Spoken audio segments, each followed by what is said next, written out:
In this episode, I'm talking with Becky Molina, an East Kootenays, British Columbia mom and a labor and postpartum nurse, who shares really honestly about her feeding journey and how hard it is to leave the house when you're pumping and bottle feeding. If you've ever felt tethered to your pump, overwhelmed by the logistics, or stuck at home because it all feels like too much, she truly gets it. We talk about what it looked like to pump on a road trip, camping trips, cleaning the pump parts on the go, how she stored milk, how she figured out systems to keep it cold. She also shares what it was like to do a winter hut trip to Lake O'Hara when her son was 10 months old, and how they managed bottles in the backcountry, the practical details of how they packed, and what chariot and backpack they used. This conversation shares real-life systems and encouragement for any mom in the early season with a baby.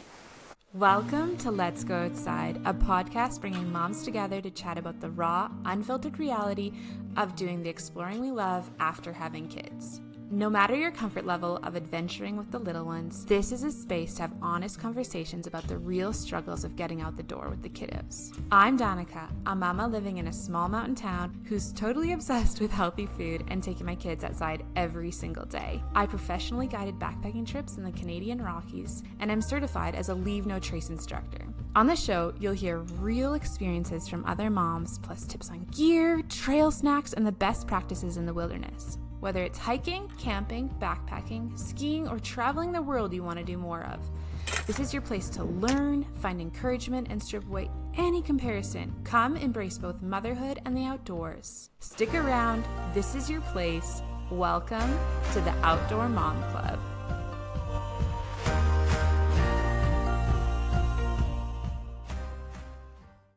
Welcome to the Let's Go Outside podcast. I'm super excited to welcome Becky Molina on the podcast today. She is one of my high school besties, and we've done lots of life together. So it's just such a joy to talk to a friend on the show. So welcome, Becky. Thank you. Excited to be here. Yeah. So tell the listeners about yourself. I think they would love to know what kind of sports you love to do and kind of how you grew up going into the outdoors. Yeah. So as Danica said, my name is Becky. I live in BC in the East Kootenays. I currently have a 20-month-old little boy. His name's JJ. And I'm 31 weeks pregnant with another little boy that'll be coming probably end of April, beginning of May. So we're excited for that. And then I'm married. My husband's name is Joe. And interestingly enough, growing up, I'd say we were more of like a sports family than like an adventure family.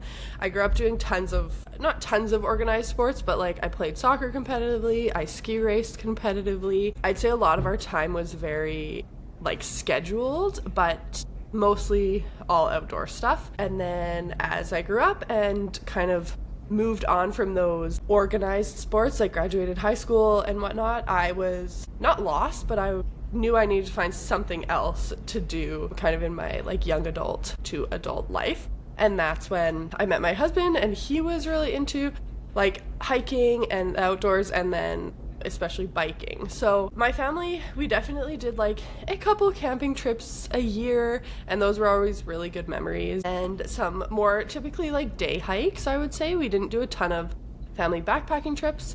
And then my family also has a cabin like way up in the middle of nowhere that we would go to at least like once or twice a year, and those were always like super fond memories as kids and teenagers and young adults. So yeah, interestingly enough, I feel like neither my husband or I grew up doing tons of like big adventures or traveling, which we're still not super big travelers, but we're definitely more into like the outdoor organized sports now, with specifically I would say biking is our main thing that we love to do. That has also had to change quite a bit since having kids. Yeah, we're kind of still in the process of finding our groove, I would say, with kids. Totally. And you said Joe's out fat biking right now. Have you been fat biking and biking through the winter while you've been pregnant? A little bit, yeah. The conditions this year haven't been great. It was funny because last time we went, it was super icy. Like truly, I think you could have worn ice skates and like gone for a skate through the forest. But our tires, like they have studs. So it's actually pretty good. And he had JJ on our Mack ride seat. And I remember being like, don't fall. And then I was like, wait, I also have a child on board. I would also like to not fall. So now that I was less pregnant back then, I was probably like 25 weeks pregnant. Now that I'm 31 weeks, I feel like my center of balance is just like so unpredictable. So the conditions would have to be pretty pristine, because fat biking, it feels like you're on your bike 1 second and then suddenly you're laying in the snow and you have no idea how you got there. Which is probably better falling into the snow than a pile of sticks or like trees, which it normally is. Totally. Although the trees are frozen, so they're even harder than like normal trees. But the snow is not a bad landing. Yeah. Okay. Yeah. So it's great. It's good fun. Yeah. Good. Okay, so today's topic, I really wanted to dive into feeding and feeding our kiddos in the backcountry or in doing adventures or even at home. And kind of, I feel like there's a gap that we have kind of missed on the podcast in talking about bottle feeding and pumping and what that looks like. And I know that is part of your story, so I wanted to ask you more about that today. And so if you would be willing to kind of take us through your feeding and postpartum journey, if you want to share about that. Yeah, for sure. So yeah, when JJ was first born, I kind of have experience with breastfeeding and troubleshooting breastfeeding and whatnot. I'm a labor and a postpartum nurse. So literally my job is to help people get, off on the right foot with the breastfeeding journey, troubleshooting latch difficulties. I definitely don't know everything by any means, but I kind of know the ins and outs of like, breastfeeding isn't just like you toss the baby on and they feed. Like, I think we often see a lot of like pictures or even other moms like out at the grocery store just like feeding in the carrier, and like usually those babies are like 7 months old. First off, they're not like these like tiny little newborns. But I do have some like friends and family members who breastfeeding was quite, I don't want to say a simple experience, but came a little bit easier. But then during my literal day job, I help people constantly. So I don't think I necessarily expected this like seamless breastfeeding journey. I kind of went into it knowing, okay, this can like take some time. It can take a lot of practice. It can be a bit painful at first. I knew the signs of like a poor latch and a good latch and effective milk transfer, all the things I knew in my head. But suddenly I have this newborn at home and my hormones are like going crazy. There's now like an emotional piece attached to it, and it was really tough. So JJ had a bunch of things going on. He had his tongue tie released twice. He had both an anterior and a posterior tongue tie, so we released that twice. He didn't have like a coordinated suck reflex. If you put a soother in his mouth, he couldn't suck. Even your finger, he would just bite on it. He didn't have this like coordinated suck reflex, which is really important for breastfeeding, obviously. He wasn't gaining weight, so that was very stressful. I think I actually was looking at pictures, and I had a picture we took. He was over a month old and he finally hit 7 pounds, and we were like, wait, the baby can go in the carrier now. The carrier says it's for 7 pounds and up. So yeah, breastfeeding was super hard at the start. I was like cracked and bleeding, using nipple shields, doing all the things, but eventually he wasn't. Like the public health nurse and the lactation consultant, which I saw multiple times a week, like we had tons of support, and we're like, he needs more volume. Something isn't right. I'm having too much pain to breastfeed, like probably as much as what he needs. He's not transferring, like who kind of knows what actually went on. So then I had to start triple feeding, which is where you feed your baby, you pump, and then you bottle feed them what you've pumped.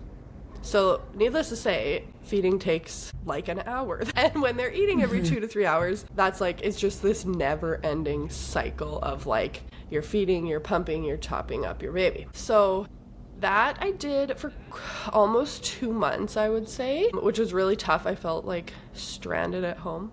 Because then by the time like all that's done, well, now you need to like wash your pump and wash your bottles and all this and like restart. And then another piece of that is that babies are actually quite smart. And so JJ eventually was like, why would I work to breastfeed when I know you're just gonna bottle feed me after? So he eventually just didn't want to breastfeed. He was like, I'm hungry, but I know you're just gonna give me exactly what I need in a bottle. And that for him was easier because he didn't have the good like suck reflex. So yeah, that was kind of our initial feeding journey, and eventually it turned into a pump. Like I JJ completely refused to breastfeed after quite a while. The weight gain, he was still like not even on the charts for, I want to say, like the first 6 months of his life. So we transitioned to exclusively pumping, and I also topped him up with formula, mostly because I was anxious that I was like, I actually hate pumping, and if I want to quit at any time, I want him to take formula so that I don't have to pump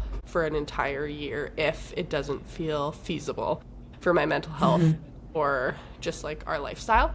So yeah, I transitioned to exclusively pumping with a little bit of formula every day just to kind of keep it in there, keep his tummy. Sometimes formula can bother babies' tummies and stuff if you just switch cold turkey from like exclusive breast milk to exclusive formula. So yeah, that was kind of our journey of feeding. I pumped, I want to say, for about almost 11 months. By then, since I was giving him some formula, I did freeze some breast milk, and my goal was for him to get at least 1 bottle of breast milk a day till he was a year. And yeah, he did that. He got majority breast milk, I would say, for the first year.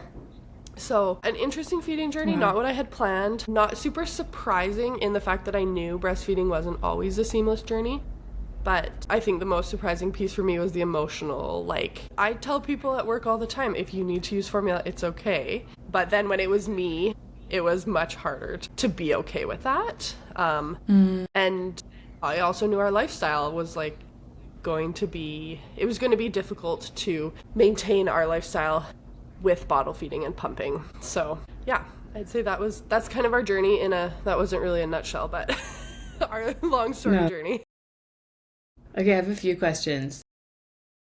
Yeah. First, so he struggled with sucking your breast, but so does it make it easier with a bottle for him? Is that? Yeah, so there are certain things about a bottle, like also female anatomy, like all nipples are different. I had what you call inverted nipples, now the whole internet can know. So the nipple sits like in the back of their throat essentially, but so with a bottle, like the anatomy of a bottle nipple is like great for that kind of thing. Okay. Also bottles just flow, like even if he didn't suck, there could be some flow, and then he would realize, oh, I kind of need to suck and swallow, but it was already coming. Whereas breastfeeding, he would need to like start that sucking to get any flow, which was tough for him. But even on a bottle, like we were at the osteopath and she was like, is this how he drinks? And I was like, yeah. Like you could tell he was just essentially biting the nipple. Okay. But since it was a bottle, he was able to get food that way. So it took him I would say maybe by the time he was like 7 months, he could suck properly, but it took a long time. Okay. And were you pumping through the night then? And at what point did you start pumping regularly and giving him a bottle? Like when did I quit breastfeeding and just exclusively pump? Yeah. At about 2 months. I think he was about 8 weeks old. Okay. We had gone on a camping trip, and during that camping trip I was like, okay, I'm taking a break from triple feeding. I will not triple feed on a camping trip. After that camping trip I came home and tried to breastfeed again and was immediately like in tears, and my husband was like, I think we need to call it quits. Like you were so happy on our camping trip, which was probably a mix of like doing something we love, but also not having the pressure of breastfeeding and feedings not taking forever. Pumping and bottle feeding on a camping trip is like a whole nother beast. But it was about then that I was like, oh, maybe this isn't beneficial for me anymore to just keep trying. So yeah, at about 8 weeks, we just transitioned solely to bottle feeding and pumping, and I did pump through the night. However, since I was okay with giving formula, I was kind of like, my supply was just meeting JJ, but we were giving some formula, so I would pump when he woke up for a bottle in the night, but I would say for about 2 weeks, I was pumping every 3 hours in the night, like around the clock, even if JJ was sleeping longer than that. And it was so frustrating when I would like pump, just finish everything, lay back down, and then he'd wake up and was like, I'm hungry now. So I transitioned to only pumping at night when he was up for a bottle. So sometimes he was still little, but the like doctors and stuff were okay with him. He could sleep longer stretches because since he was bottle fed, we knew exactly how much he was eating. And he was getting plenty of food. Even if he was sleeping long stretches, he'd like just eat more in the day. So pumping at night is like the worst thing ever. So I didn't do that consistently. I honestly am in awe, and I just I think any mom that pumps through the night is the most incredible mom in the world. Like, advice for pumping isn't necessarily like best practice in terms of like keeping your milk supply up. Like if you're wanting to exclusively pump, you do have to like mimic a baby's feeding patterns essentially and pump every 3 hours, which that's why I was like, at least some formula, I don't have to do that. Yeah. My friend was in the NICU with her baby. I think it was about 8 months, and she was in the Ronald McDonald House pumping at night when there was no baby to wake her up ever. And I am just think that is the most incredible story of love that a mother goes through. There's just so many things like that. But wow. Totally. Yes. So I know that this was really hard emotionally and mentally, and postpartum period was there any support that really, that you were just really thankful for? And was there a turning point where you had peace about the, it didn't go how you expected? Yeah, for sure. I had great support. I remember I think it was my mom who at one point was like, did you know that you were a formula baby? Like past 4 months, like she really struggled with breastfeeding too. And that I was like, oh, and I turned out okay. Like, I guess I'm all right. And my grandma had made some like comment. It was so funny. She's like, Becky, you don't have to breastfeed if it's not working. I fed your dad sugar water until he could have canned milk. And I was like, okay, that is definitely not recommended. But also, he turned out okay. And I never felt any, I mean, there was like the occasional old lady at church who saw me giving him a bottle and was like, do you know breastfeeding's way easier and better for him? And I was like, don't talk to me. Like, you have no idea. And so that quite honestly didn't bother me that much. Okay. Because I would say all of my immediate support systems, even like friends who had exclusively breastfed, or like had challenges and like stuck it out per se, were like, I think a lot of people could tell I was not myself, and they were like, Becky, you can call it quits if you need to. And then it was actually my husband who, so many people told me I could stop, but it was my husband who was like, you need to stop. You're not yourself. You need to quit breastfeeding. Which I know a lot of women would be like, that's not a man's like decision to make. But for me, that was like a huge relief, because I was like, okay, that took the decision off me. He told me like, you're not yourself. You like, I think it's better for you to quit and like revisit it if like we have another baby, or just kind of down the road. So once he said that, it was like the decision of am I going to breastfeed or am I not is gone. I'm not breastfeeding anymore, and now I can just focus on how can I pump and how can we adapt to this like change of plans, rather than being stuck in that in between. So that brought me a lot of peace. And then I would say most of the peace came after, like in hindsight, where I was now, I'm like, in the moment, it felt like bottles took over our life. Where will I ever quit washing bottles?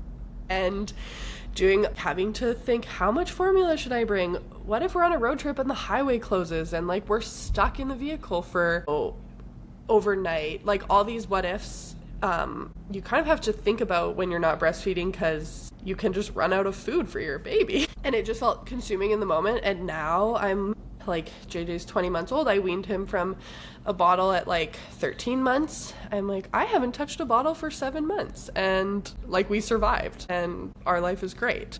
So I feel very at peace now looking back, but in the moment it was really tough. Okay. Any words of wisdoms for moms as they figure out feeding a new baby? I know also some moms just might not even want to breastfeed at all. That might be something, a different route. There's all different paths, and I just was wondering if you have any encouragement or wisdom as people go into a season of figuring this out. For sure. Yeah. I think my biggest like piece of wisdom that I've learned is that it's temporary. In the moment, even those like first, I just remember bringing a baby home and being like, this is our life now forever. Like nothing is going back. And it felt like such a huge, just like eye-opening, like, oh my goodness, every 3 hours, even through the night, even when I'm sick, even when I'm exhausted, it just felt like almost overwhelming. But it's all so temporary. And so I would say my like kind of word of wisdom or piece of advice is definitely, if it's something you want to do, give breastfeeding a chance. It's typically not easy right off the start, but often very, very worth it in the long run. But also if it's affecting your mental health or even physically, like, it will be sore, but there's kind of like a line of like, this is sore and painful versus like you're in tears every time you feed. You dread feeding your baby because it's so painful. Like, there's a line there. There's lots of support from lactation consultants and whatnot. It's not actually always as easy to access them, but there are a lot of even online lactation consultants that can do virtual consults and things like that. So yeah, it's possible. And even if breastfeeding doesn't work out and you're pumping or formula feeding, it's tough to adventure and do things, but it is possible, and it's all so temporary. Like, life might change for a bit, but the season will pass, and suddenly they're eating solids and feeding less, and yeah, suddenly it's like, oh, I haven't touched a bottle in 6 months. Life is great.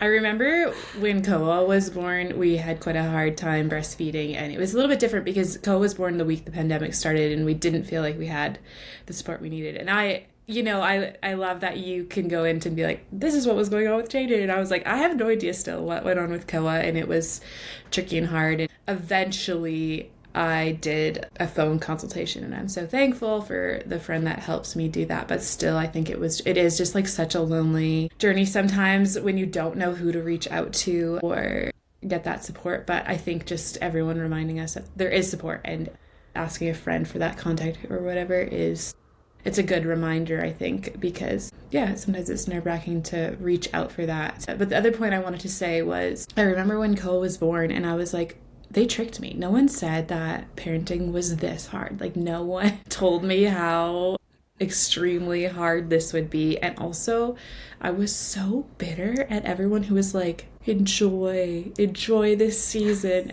because it felt so frustratingly hard and long. And with Koa, I also had he was such a slow feeder, so I would feed for hours and hours. But I just remember being like, why do they keep saying that to me? I'm so frustrated. Like, I'm not enjoying this moment. And now I think having my third baby, you kind of look at it from the perspective and see and realize how fast it did go. I think there is hard moments, and they are fully hard. And I don't think we need to enjoy every moment, but I think we do need to realize, like, it does go fast either way, like the good moments and the bad moments. They are going to pass. And so that's my thoughts about it being hard too. Totally. I remember telling my husband, why is the world so populated? This is horrible. Who would do this again? And then here we are. Yeah. So, yes. I think you got to get that shock out of your system. Some people love the newborn phase, which, like, all kudos to them. Me, the older JJ gets, I'm like, I love, like, 1.5 to, like, which I know a lot of people don't love that, like, toddler kind of, like, developing their willpower and whatnot. So everyone's different. Totally. So I know you said you did a camping trip at 8 weeks with JJ. I want to hear about how did you think about pumping and bottle feeding when you made the decisions to leave the house? What did that look like for you? Yeah, it was hard because, like I said before, between, like, just leaving the house in general to, like, go grocery shopping was hard with, like, okay, I need to, when Joe was working, if Joe was home, he would often feed JJ while I pumped, which would speed up the process. But it was like, okay, you need to feed the baby, you need to pump, you need to give him wash your pump, have it ready for next time, all the things. By the time all that was done, I was like, well, now he's hungry again. So sometimes even just leaving the house to go anywhere felt like this, like, monumental task. So then, let alone, like, going on, I think we were gone 2 or 3 nights. I can't remember exactly. And it was like a 5 or 6 hour drive. So there was all these moving parts of, like, how am I going to pump on the road? How am I keeping my milk, like, storing my milk? How am I washing my pump with clean water where there is no clean water we were, like, wild camping or like no camp sites per se. And like, how am I storing my milk? Because you can't store it in your tent with you for like bear safety. You can't store your pump with you. You can't store your formula. All of these like logistical challenges were really tough. So what we actually did, this is so funny, but I recommend it, is we went camping in my parents' backyard the week before. And I knew if I was at my house in my yard, I would not stay out there all night. So That's so funny. I was like, okay, my parents live 5 minutes away. We are like packing up the whole car, taking everything that like we might need as if we were going on our like real camping trip. And we camped in my parents' yard, and I was like not allowed to go inside except to use the bathroom. And so that was honestly super helpful. I feel like we really like worked out the kinks of like, I like washed my bottles like with the like on the camp stove, and like had to heat up the water and like boil the bottles and wash my pump and all of these things. In the moment I was like, oh, this is a lot, because yeah, your baby wakes up to feed in the night, and it's not just like oh, I'll grab them, bring them into my sleeping bag, breastfeed them, back to sleep, they're down, 20 minutes kind of thing. It was like, okay, he's waking up crying, that means I need to leave the tent, go to where we're storing our food, get his formula or my pump or my breast milk, warm it up, either mix the formula or warm up the milk, put it in a bottle, feed him the bottle, now take everything back out of the tent while I was pumping, deal with my pumped milk, leave it all, come back, put my baby to sleep. Like, it was like an hour ordeal to do all of that. So logistically that was really tough. And now that I forgot we did this actually, by this time I knew kind of his pattern of when he woke up for a bottle, and I remember now that I set an alarm and I woke up 10 minutes before he was gonna wake up, or likely to wake up, and I got everything ready so that when he did wake up, it was not like we had a screaming baby waking up the whole neighborhood while it took me 20 minutes to get everything ready. We did a trial run in my parents' yard, and it helped us work out the kinks. It also made me realize this is going to be hard, but doable. Yeah, that was one thing. The other thing was my husband and I had a deal. We shook on it that if at 2 a.m. one of us was like, I am done, we would drive into town to a hotel, the closest town where we were camping, and leave all our stuff at the campsite and get it the next day. So we had like a pact that if either one of us was done, that we could like make the call and bail.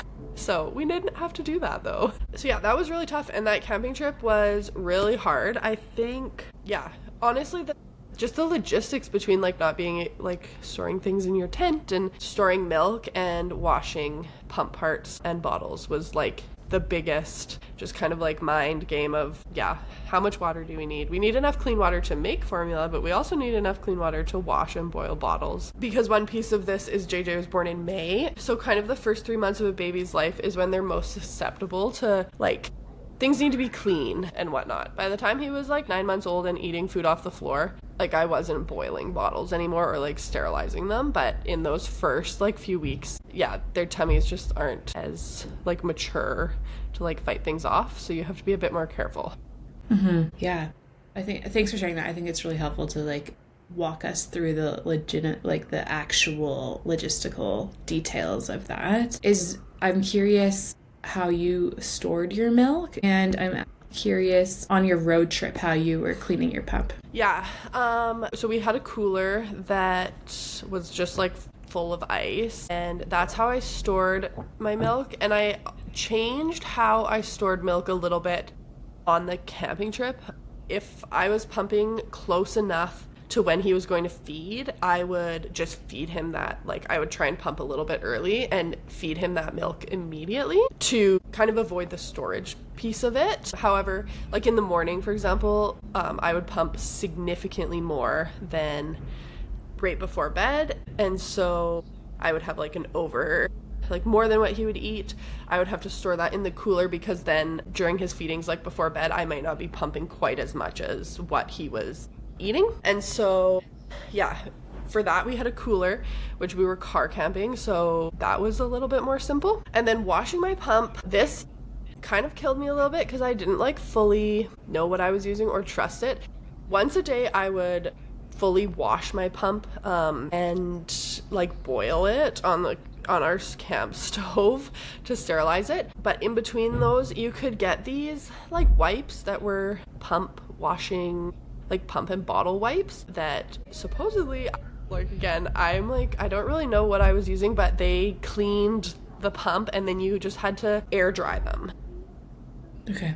And yeah, so I read up about them online, and so I brought those. I was really kind of like, okay, what sort of like chemicals or like weird things might be in these like wipes that supposedly clean this really well, and then as long as it's air dried, they like, what do you call it? Dissolve or like disinfect, evaporate. Okay.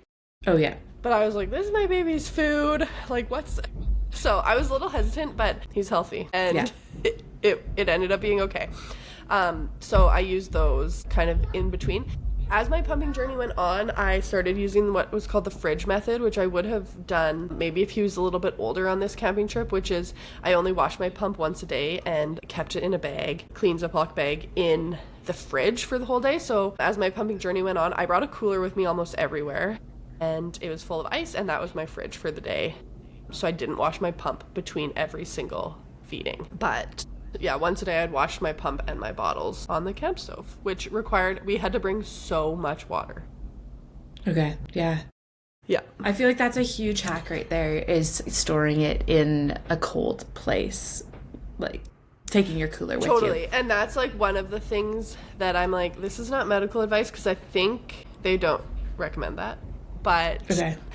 For me, by the time he was old enough to do it, I was like, it's just gonna happen. Yeah, and totally. It was totally fine. So it's one of those things that medically I don't think is recommended, but a lot of people do it, and you just have to decide your comfort level on that. Yeah. Do you have a recommendation on pumps? My main recommendation is to make sure that the flange fits. A lot of like hospitals and whatnot provide you with a pump while you're in the hospital if you need it, but they just have one size of a flange.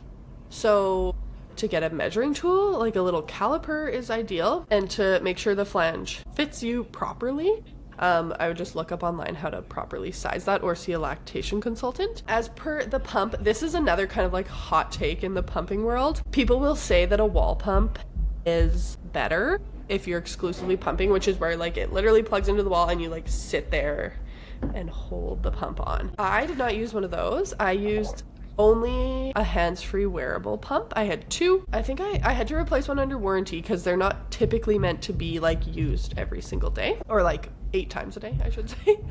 But mine had warranty. And yeah, people say that they're not as good for your milk supply, which is probably true. However, my thought process was, I'm either doing this or I'm not pumping. There's no way I'm sitting in my living room holding a pump on with both hands. I'm trying to think. I pumped 8 to 12 times a day for 30 minutes each. So like how many hours a day is that? So I wore only a wearable. I would wear it like if I was grocery shopping, I'd put it on after grocery shopping in my vehicle, drive home. There 10 minutes of my pumping sessions I'm already done. Just like use any downtime to pump is essentially what I did. So you just need to find what works for you. And there's always like different brands and things, but the main thing is that it fits. Okay. That's good thinking ahead too, and I think interesting to hear too that you could pump and drive. Yes, I feel like I pumped and did everything. Okay, I love that. All right. Okay, I want to know what encouraged you or pushed you to go outside even when it felt hard in this season. Mostly, I think I felt like I was going crazy inside. Yeah. There was kind of this balance between these like big adventures didn't feel doable. This is kind of a tangent, but I'd been invited on an all girls like backpacking trip. It was only 1 or 2 nights. It wasn't that far or like that big of a trip. None of these girls had kids, which was fine. They like love JJ, think he's great. We're like, of course, bring him, like it'll be so fun. But logistically for me, that was too much. Like between packing in all the stuff, like I just said with the like car camping, we had the new logistical challenge of nowhere to store my milk that was cold. Like, I'm not packing in like 8 liters of water to like wash all this stuff. Like, logistically, there were just too many new things. Yeah, just logistically, like, Joe wasn't going to be there to like help console JJ while I got all these things ready. It just felt like too much. And so trips like that, like, I bailed on. I was like, no, sounds fun, but just not doable in that season.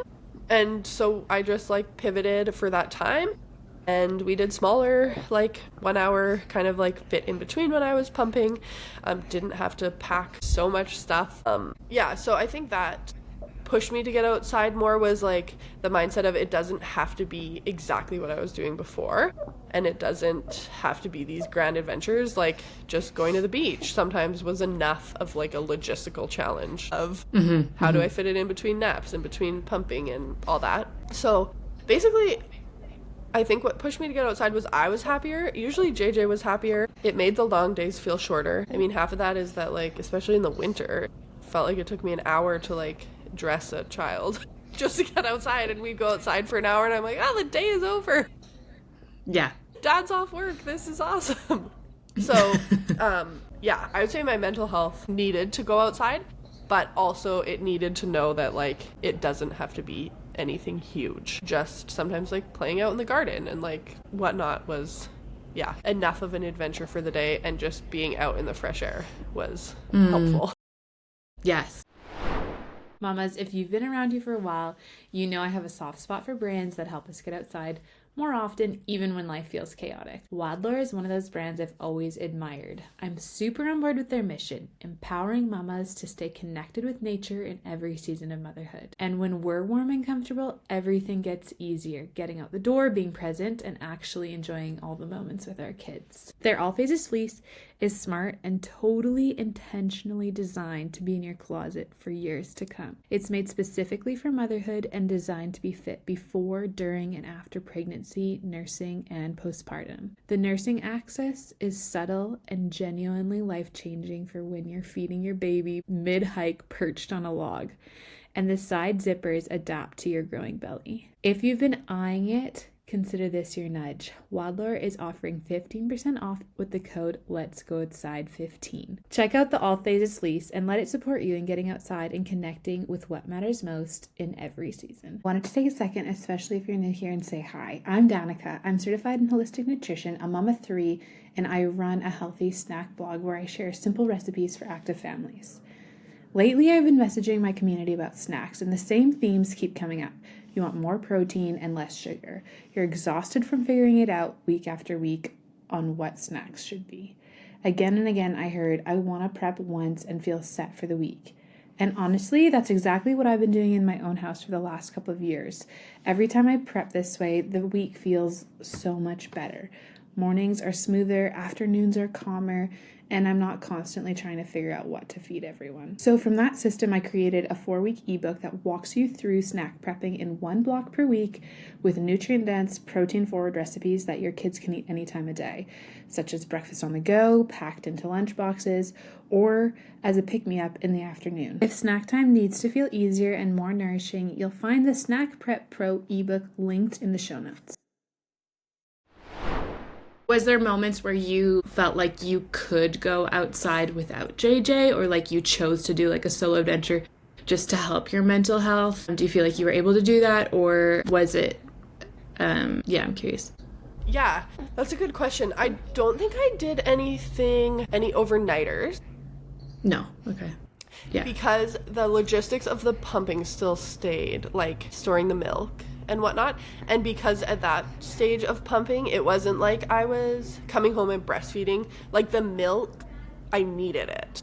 I needed to feed it to him, whether it was that day or like later. So I don't think I did anything overnight, but I did definitely do like bike rides and stuff that I would just time it in between pumping sessions. And honestly, I would say like a perk of this is I could, realistically, I don't know that I did, but I could be gone all day and JJ could be with Joe and I could just pump and like go about doing whatever I was doing.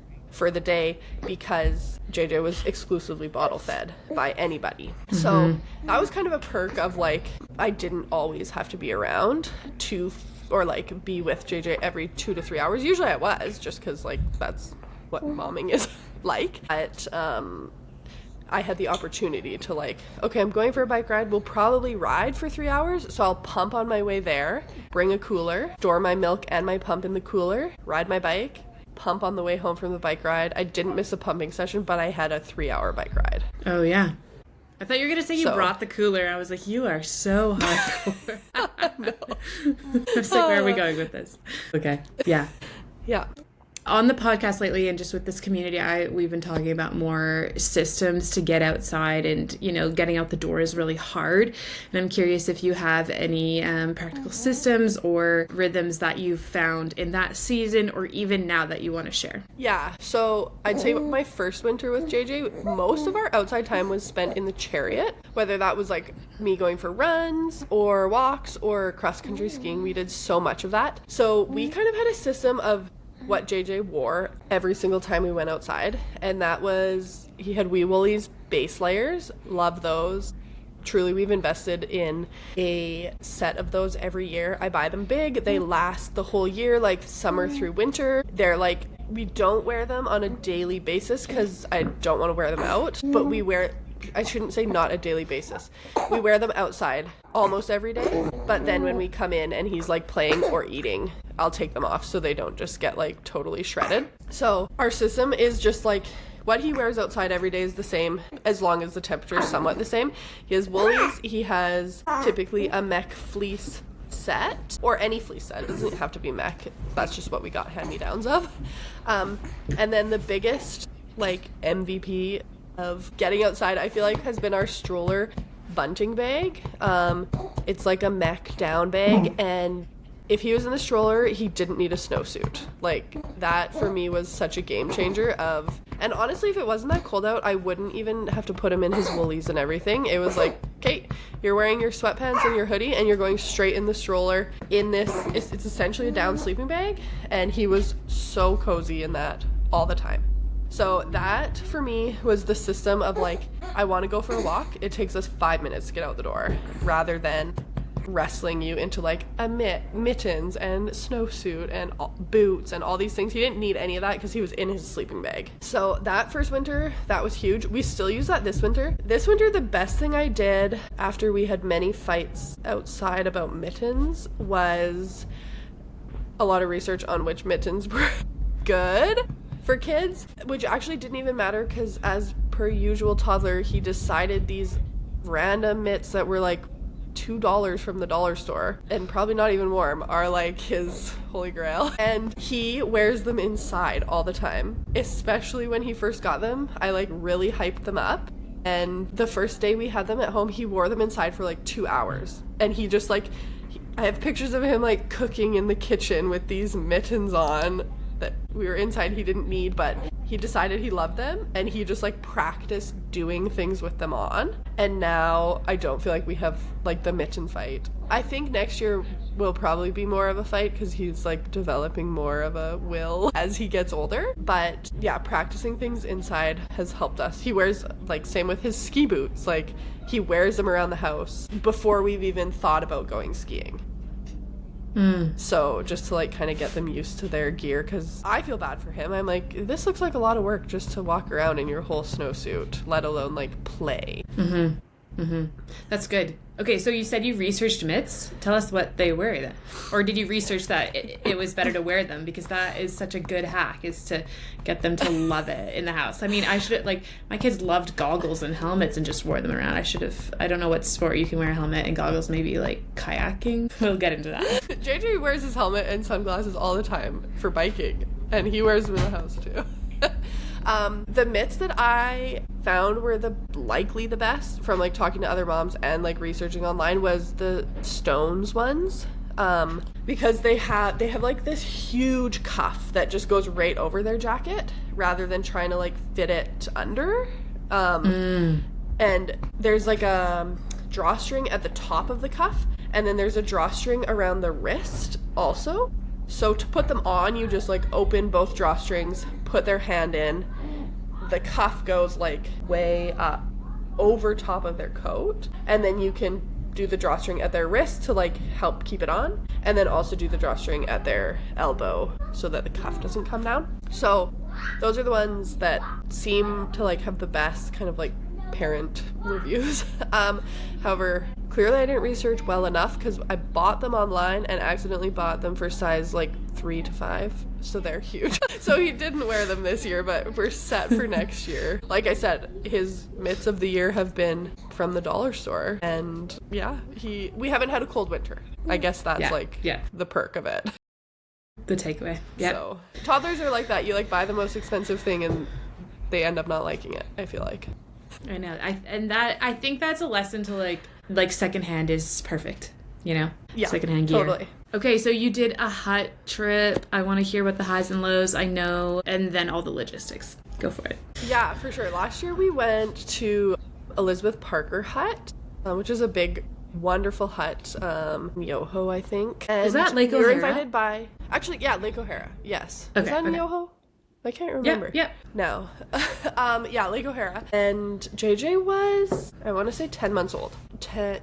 Probably 10 months old. So we were still like in the bottle phase, but I actually weaned pumping for this trip. It was getting to the time where I knew I could wean pumping. My goal was like 1 bottle a day of breast milk for the first year. That was just kind of like an arbitrary goal that I made. And so I had enough milk in the freezer that we could get there, even if I had stopped pumping at this point. And I just didn't want the logistics of pumping on a hut trip. Again, it was like washing the pump, like packing in enough, just like supplies for it and everything. Wasn't interested in it, so I weaned.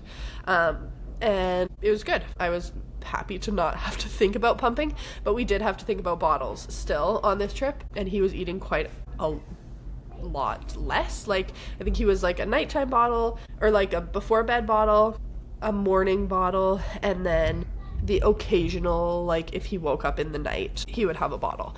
So significantly less than at the start when it was like every 3 hours. So that definitely helped. However, I knew there wouldn't really be anywhere good to wash up wash bottles and whatnot, and like boil them or anything. Just being in kind of like the less clean environment. Yeah. If you've been on a hut trip, it's like obviously just like communal kitchen, kind of like we don't really worry about how clean anything is for us, but yeah, that for me was a bit of a challenge. So my initial plan was bring every bottle we own and not have to wash them, which, doing the math, I was like, we don't really have enough bottles, and also space and weight is like a factor. So I found, again, this was a little bit hard for my like environmental and like kind of health side to be okay with, but I found these things. They were called like Playtex bottle liners, and they're essentially like a plastic sleeve. They only work with these Playtex bottles, but by some miracle, the nipples that JJ loved, Dr. Brown's nipples, fit inside the bottle ring of these Playtex bottles. So that was the only part of the bottle JJ cared about, was the nipple, was that like the one that he liked. And so these Playtex bottles were just essentially a hollow bottle, an empty bottle that didn't have a bottom on them. And so it was like a tube that the ring fit on. Inside the tube, you put these like plastic liners. So all I had to bring was 1 bottle. I brought a bunch of nipples, which are light and like they just fit in a Ziploc bag, and then these like bottle liners. So not ideal from like a microplastics and like environmental side. I didn't use them. I only used them on this hut trip, but I just had to bring like a stack of the liners, and that for me like solved. So I wish I had known about these earlier for like our camping trip. I would not have boiled bottles. And then I just packed out these like plastic sleeves and recycled them at home. So again, at home I used glass bottles, and things were kind of like the ideal scenario for bottle feeding, as they could be. But then I kind of let my standards drop a little bit when we were out doing things like this. So those Playtex, I think they're called like Playtex Nurser bottles, were an absolute lifesaver for this hut trip. Probably would have made a lot of our adventures easier had I known about them earlier. So I was super worried about bottle feeding prior to this hut trip, But once I took pumping out of the equation and washing of bottles out of the equation, it was so much more doable. I would say our most difficult part of the hut trip wasn't even like feeding, it was sleeping, because you're in like a communal, it's like you sleep with everybody. So my biggest tip on that would be like, go with people who've had kids and get it. And also, we were invited. So they invited us, and I was like, they know we have a 9-month-old. They've had a 9-month-old. Like, they surely can't expect this to just be like everyone's sleeping the best they possibly can. So I think going with like the right people was super key. At this specific hut, actually, like Elizabeth Parker, I would recommend this hut to families all the time. The main tough thing about it is it's huge. Like, I think it sleeps 20, and we went with a massive group and booked out the whole hut, so there were no strangers in the hut. But if you're just going with your family of like 4 or 5, it's gonna be shared with other people. And they actually have 2 little cabins. We stayed in the second cabin with just one other family, and it was awesome. And this family like had 4 kids. They were like 10 and up now, but they got it. The first night, JJ probably had the worst sleep of his life. He screamed more than he's ever screamed in his life all night. And then he woke up with 2 top teeth that were not there the night before. And I was like, oh, was this the time that we had to cut your 2 top teeth? That was like, we laugh about it now, but in the moment was horrible. But the dad who we were sleeping with the next morning was like, oh, I didn't care. I just felt like, oh, finally, a baby I don't have to try and like console all night. So thank you everyone for supporting JJ as he got his teeth. And I think it is a community effort. That is how it has to be sometimes. And thankfully you were with chill people. Totally. So yeah, but that hut's great. Like, it's like I said, it's called Elizabeth Parker. It's at Lake O'Hara. You can cross country ski, and we took the Chariot in, which was like the best thing ever. We like packed that Chariot. It was just like overflowing. And then he could sit in the Chariot, and we also took a hiking. We have like the Osprey Poco, like probably one of the most popular hiking packs. And so he split his time on this. It was about a 6-hour ski in because we weren't rushing. He would not sit in the Chariot for 6 hours straight. So we like split our time between the hiking pack and the Chariot. And it was amazing. And yeah, I feel like that's like a core memory, a core parenting memory. JJ will not remember it, but we will. And it was so good. Yeah, and I think that's such a good reminder, you know, when you said like it was, you're stuck at home a lot, you know, during the first postpartum year. And I'm feeling this right now too, where it's like you want to do those big adventures, but really like, you know, one big adventure in a year, like that is life-changing, and you know what we're kind of working towards sometimes, right? And those are core memories, and that is so special. And so I think even, you know, it is a lot of small little adventures, and those are so important too, even if it's 20 minutes outside in the winter. And then, you know, every once in a while you get to have a big, you know, maybe that was even a trip of a lifetime for some people. And like, you know, I mean, I've been to Lake O'Hara one time too, and it was like, it's just, hut trips are so memorable. And, you know, we're not doing that every weekend, but when they'd happen, it's like, this was so worth it and beautiful. Totally. Yeah.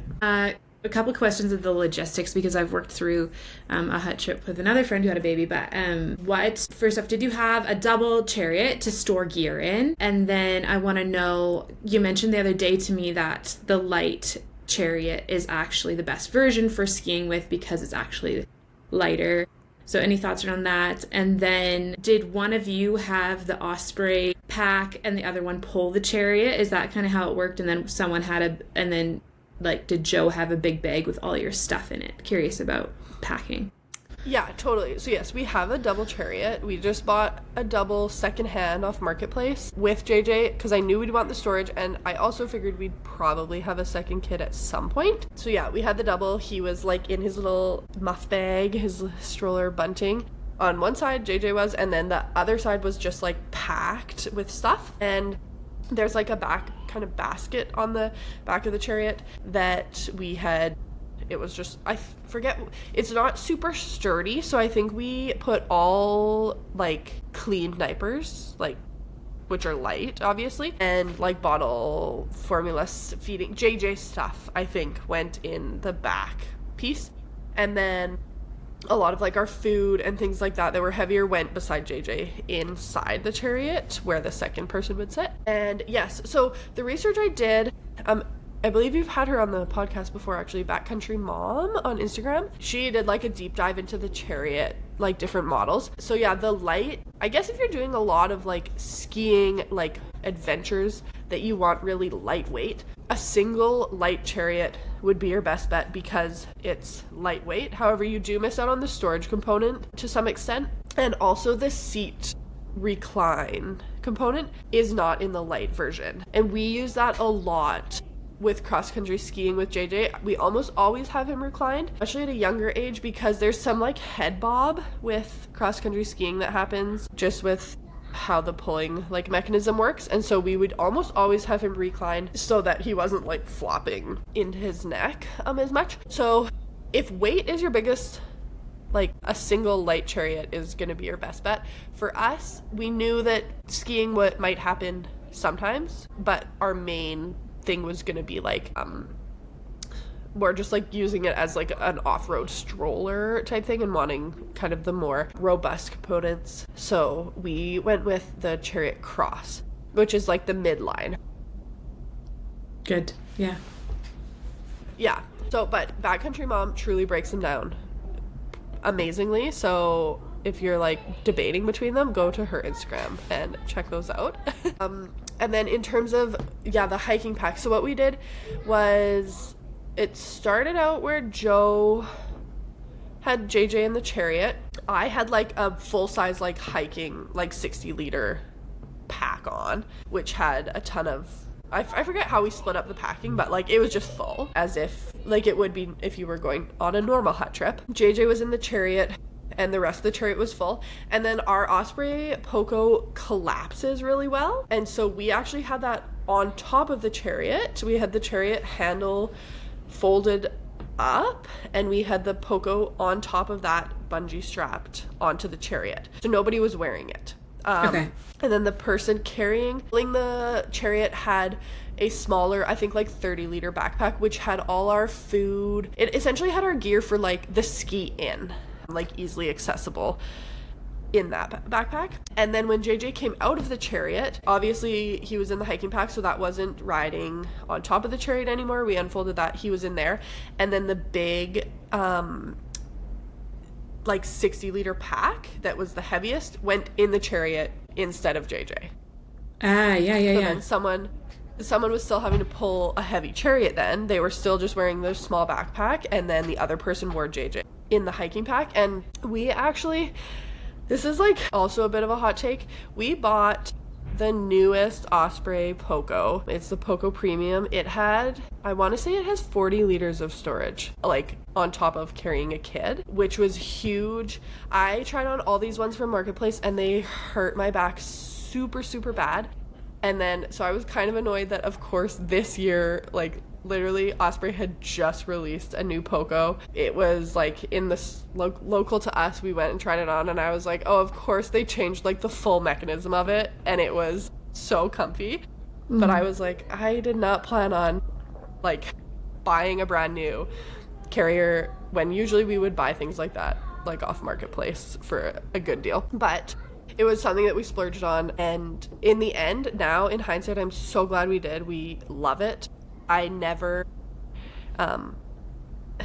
like, I'm not like, oh, I really want to go hiking, but I know my back's gonna hurt tomorrow because the carrier hurts it so bad. Like, it's so comfortable. It has amazing storage. I could easily do it's like a day hike. Some of the other carriers, like, it just holds a kid, and you're like, I can't even bring like a rain jacket and lunch, and like, you couldn't do a hike by yourself unless someone was carrying half your stuff. It has amazing storage, and I was like, okay, we'll just spend the money for our first kid on this one thing and then use it forever and sell it probably later. So yeah, that was our system. I feel like that's so good to realize the newer version just fits so much differently. Just such a good tip for people to know. Yes, yeah. Okay, Becky, we could do a whole episode on hut trips, I feel like, but any other thoughts on the hut trip before we wrap up with the wrap-up questions? I don't think so. I feel like I rambled on that for a long time. It was just such a good memory. It's good. It's good. I feel like the practical stuff is so helpful, hearing just like systems and, you got to kind of work it out in your head before you get out there, because you just need to be prepared. Totally. I will add one other quick thing. JJ was actually at a really hard age, I think, for this hut trip, because he wasn't walking yet, but he was crawling. And the floor of the hut was just they're gross, first off, and full of slivers and stuff. So I honestly think that maybe a baby, first off, that naps more, it's easier to get into the hut because they're sleeping more during the day. So a younger baby, aside from the feeding, might be easier. It might be easier to do a hut trip earlier on compared to JJ. I felt like he was very cooped up. He couldn't just roam free because he wanted to crawl everywhere, but we were this, you can't crawl, you're gonna just have slivers everywhere. But then we'd get to bedtime and he wasn't really tired because he'd been packed around all day. So the age definitely makes things trickier or not. So I think that even a younger baby is almost easier for hut trips. Or now, we were talking this winter, he would love it. He's walking, he's loves playing in the snow. So there's kind of an age range that it's tough. I agree, and I would say that's the same for long airplane trips. Totally. Okay, I'm going to ask you the 3 final questions that I ask everyone that comes on the show, or on the podcast. Would you share one of your favorite memories with JJ outside? Totally. Yeah, so the hut trip, I think, encompasses there are 2 specific moments that really stand out to me. One of them I took at the Lake O'Hara, or Lake Elizabeth Parker. It's quite a safe, where the hut is, it's very safe in terms of avalanches and exploring outside just around the hut. So one day it was time for his nap and I just tossed him in the Chariot and I went cross country skiing and he fell asleep. It was beautiful. I brought a little Abby shovel and made a little chair in the snow and brought my book and I sat there and it was Bluebird Day. He slept in his Chariot while I read my book, and it's truly one of the most stunning places I've ever been. So I was reading a book just surrounded by the most beautiful mountains ever while he just had this awesome outdoor nap, and I was this kid doesn't even realize where he's sleeping right now. So that, I just love that memory. It just felt so peaceful. And then immediately after his nap, I don't think he napped that long, and I didn't even care. At home I would have been that was only 40 minutes and now what are we gonna do all day? But I didn't care. I took him back to the hut. We set up a tarp that he could crawl around on. I brought out a bunch of wooden spoons and pots and pans, and it was mid-April, I want to say. And so, I said, where we were was super safe, but there were avalanches coming down on the mountains far away from us. They weren't gonna run out anywhere near us. But all the adults were just sitting around having drinks and watching these slides happen while JJ just sat on his tarp banging pots and pans. And I remember thinking him just sitting here banging pots and pans, he does that at home all the time, and I'm always this is so overstimulating. Do you have to be so noisy? But outside, the avalanches were so loud. He was just thought it was the best thing ever. I was parenting outside is just so much better. That's such a good takeaway. It's so true. It's so true. All those things that you're oh my goodness, this is so overwhelming at home, and you take it outside and you're we're fine. Yeah, totally. Such good memory. I love that story so much. I've changed the second question now, and I want to know what your favorite piece of outdoor gear now that you're a mom. Yeah, I honestly think probably our Chariot is the thing that's had the most miles, the most consistent daily use. If I had to think of one thing that broke or got stolen or just suddenly we were without, what I would miss the most, it's 100% our Chariot. It just gets used almost every day and is just so simple for getting out.